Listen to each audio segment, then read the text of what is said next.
Welcome to the Tech Egg. Don't get scrambled. Enjoy the video. You'll start by preparing the artboards and reusable pieces so interactions behave predictably. Create a source frame and a destination frame, then convert buttons or cards into components to reuse states.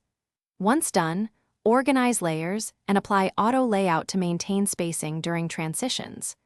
This reduces manual fixes later and lets you focus on flow, not layout. Make sure to name frames and components clearly so linking is fast and unambiguous as you proceed to prototype.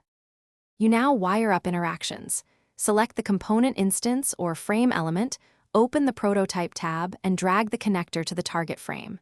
Choose a trigger like on click or while hover, then pick navigate to overlay or swap with to define the action. Once connected, refine the animation type, duration, and easing to communicate intent.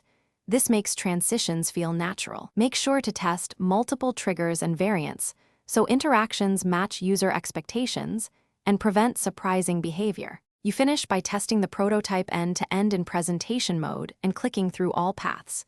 If animations look jumpy, verify matching layer names and use Smart Animate only when layers correspond. This explains why elements morph correctly. Once satisfied, refine timing and add overlays or scrolling as needed.